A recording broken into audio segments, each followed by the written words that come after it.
So the AI-based attack vector is real.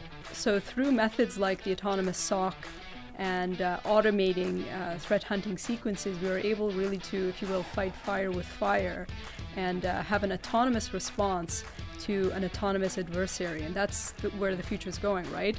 My bot army against your bot army, ultimately auto-remediating things in real time.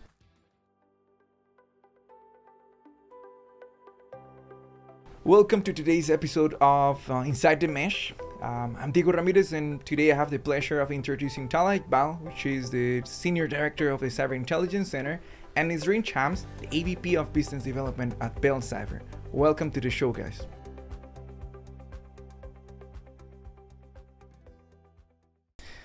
Guys, why do you think that cybersecurity is such a critical topic nowadays? I think, the rise of artificial intelligence has really turned things on its head for every industry globally, especially cybersecurity, where we have really an asymmetrical advantage with the other side, meaning that the hackers now have a way to be able to wield the power of the American military. And when they're using no morality, you have to be able to fight fire with fire on this side of the world and be able to really automate your defenses to be able to stay one step ahead. And how do you do that without a proactive, autonomous approach? That's what we're leading here at Bell Cyber. I think what I'd like to add is historically organizations have suffered a significant loss. The cybercrime economy is in trillions of dollars. They have realized that if they don't maintain a strong security posture, they're always at a risk of losing customers, losing business, losing revenue. Especially in certain sectors, there are very aggressive regulations that forces organizations to take cybersecurity seriously, ensure that they're following industry best practice, and remain in compliance to regulatory mandates and compliance requirements. What sectors of the economy do you think are leading the cybersecurity conversations? I would say every sector is really jumping in to try to lead the conversation. Reason being is artificial intelligence has really no way to discriminate, against an industry. So I think we all recognize that we must all be at the forefront of the conversation and understand how agentic AI is morphing in our environments. So everybody is really putting their hand up. Organizations are opening up dialogue inside the business with the CISO, with the executive leadership to understand how can we lead in this discussion? How can we stay proactive in this fight? I would say all around. I think what I'd like to add there is from leading or from being the most regulated and the most mature, I would say the financial sector, followed by healthcare, just because of the sensitivity of the data that they process on a regular basis. But across all sectors, the common theme is you got to understand what your critical data is, the sensitivity level of that data, and ensure that your crown jewels, your most sensitive data, your most sensitive systems are protected. I think across all sectors, that is well understood. The public sector, on the other hand, is a slightly slower because of their challenges in procurement and adopting new technologies. So they have legacy systems, so they're a little bit behind. But the financial sector is leading, healthcare is leading, and now telco is also leading in that practice. Nisreen, as you talk to clients and partners on a regular basis, what do you think are their struggles when it comes to maturing their cybersecurity practice? We see that every day. Security leaders are very interested in how are they going to ensure a 24/7, 365 seamless managed detection and response capability across their environments. And what's underlaying all of this is there is an unspoken fear and uncertainty as to how we're going to fend off these offenses, I should say. Implicit in that, I would say organizations are challenged with the talent. So the technology's there, it's great, it's there in spades. I can pick out the best SIM in the world, I can pick out the best EDR, but when it comes to how do I optimize, how do I integrate, how do I elevate this technology to be able to work in an ecosystem, many people don't have the ability and capability to do that, right? So we found this as a large point of discussion in the market. You made some great points. It's all about integration and automation. Organizations have the best in breed technology. They have the next generation EDR, they have the next generation firewall, the best SIM solution out there. But they're not extracting the value out of those solutions. They haven't integrated those solutions to work as a cooperative ecosystem, as you mentioned. The key here is how can I utilize the security investments that I've made today into delivering the outcomes that I want, which is faster detection, faster response time. Do I have the ability to contain a threat within seconds? Do I have the ability to isolate an infected machine? Can I disable an account if it's compromised without me picking up the phone, waking up my firewall administrator in the middle of the night, or trying to reach out to my O365 administrator to disable an account? It's all about building those playbooks, integrating and automating your responses. Now that we have AI, Tala, and you just mentioned automation, how is AI shaping the future of cybersecurity considering all the tools and technologies that you previously mentioned? Next-gen EDR, next-gen SIEM. How do you think AI is going to shape the future? It's a wonderful time we live in. Every security vendor has incorporated an AI into their toolset, which means that we can call upon that AI to get the results faster.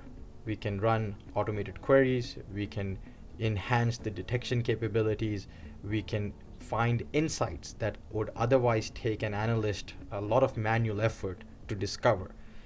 But leveraging the built-in AI in these tools, we can get faster response time, we can get the data and the results that we're looking for quicker. Now, how we are using AI today is to automate the incident response process itself. So when we have a detection based on the type and the nature of the detection, based on the attack category, the tactic and the technique that the threat actor is using, we can formulate a response.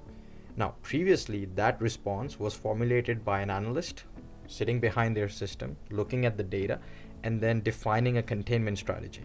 Now, the AI can define that containment strategy. The AI can say, based on this attack vector, best practice dictates that I have to do A, B, and C. Through integration, it then calls upon the SOAR and say, go contain the asset, go disable the account, go kill all the active sessions. Whereas the analyst would first have to analyze the data, understand what actions needs to be done, refer to a playbook or best practice because they don't know on top of their head what action they need to take. They have to refer to a standard operating procedure. But through AI, it has enabled us, in fact, it has enabled organizations to utilize the integration and the processing power of AI to automate the defenses and get the same outcomes faster. Does that mean that AI is going to eliminate the SOC analyst role, or is going to redefine it in a way that it actually helps them to become better? So I don't think artificial intelligence in the near future, at least, is going to eliminate anyone's role. But AI is going to be there for those people who can use it more effectively are going to rise with it. So how we foresee AI helping in cyber defense is taking care of the L1 and the L2 responses. Therefore, our analysts are allowed to be more strategic threat hunters, more value add in terms of the bigger picture, right?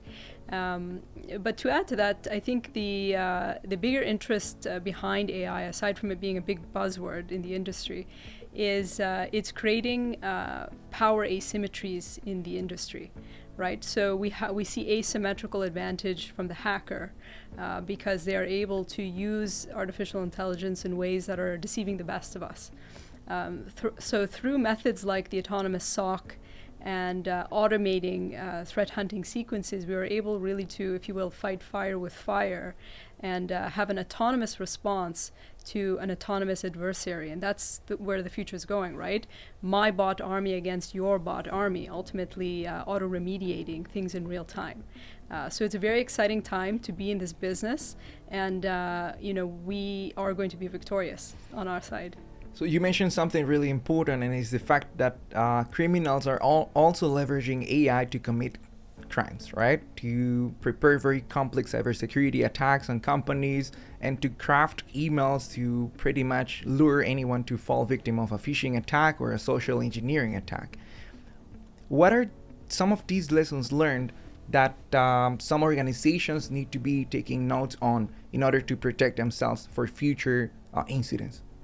I think I can respond to that. So the threat actors are using AI, and they're using AI for very basic things. In the past, when you get a phishing email or a spam email, you could easily read through it and identify grammatical errors or the language or the way the email is written. It's not coming from a native English speaker, right? So your end user base could easily identify potential phishing or potential malicious emails. Now the threat actors are using AI to draft very realistic looking phishing emails. They are able to mimic the same language, the same tone, the same style that you would use in internal email communication, making it more difficult for your end users to recognize that as a potential phishing. But it doesn't stop there. They're using deepfake, both audio and video, to spoof executives and call upon an unsuspecting user, use deepfake audio video, call them on their teams to route a deepfake video through their camera and ask them to change payroll information or to route funds to a fraudulent account. So the AI-based attack vector is real.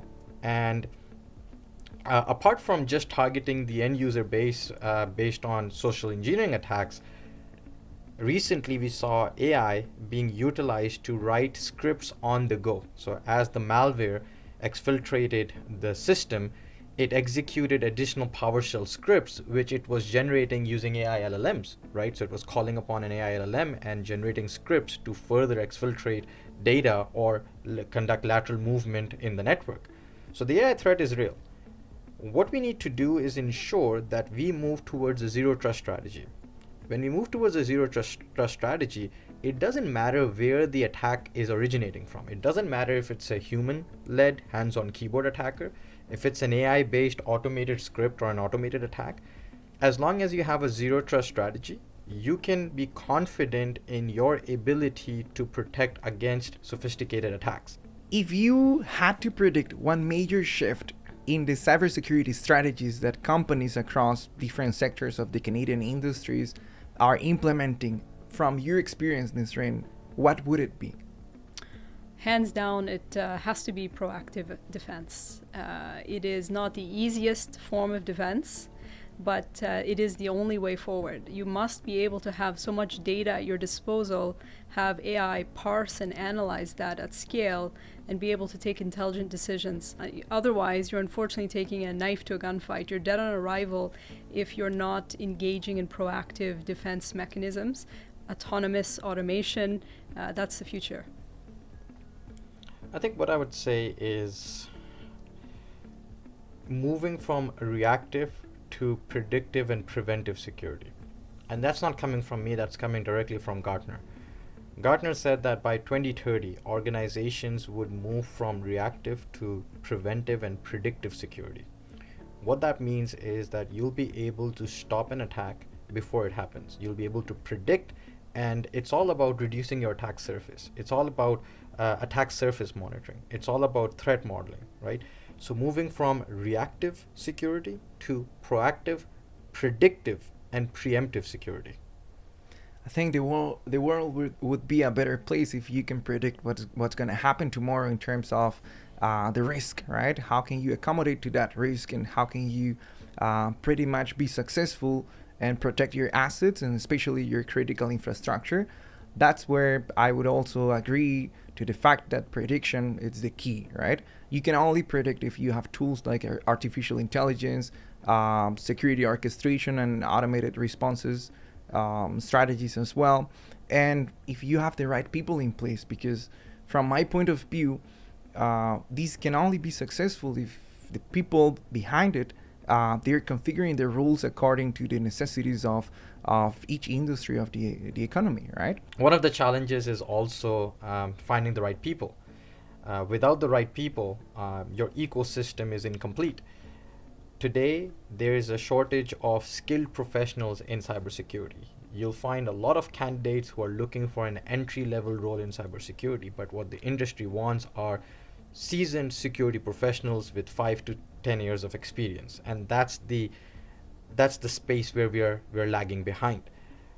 Now, to complement that, most organizations partner with a trusted third party. Yes, that can help you if your goal is to outsource your security and you want to put your trust in a managed security service provider.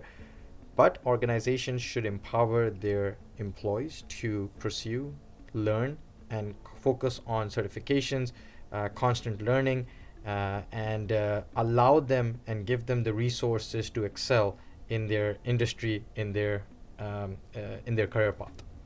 So, if I can add in closing, being in this industry for almost 5 years now, one of the most interesting things that I've really come across is, it's not AI that's going to take our jobs. It's really that person who is going to use AI better than you that is going to get that job or is going to be able to rise up into that role. So constant reminder to myself, how can I use AI to get 1% sharper every day? And I think that's a good metric to live by in this business. Absolutely, couldn't agree more.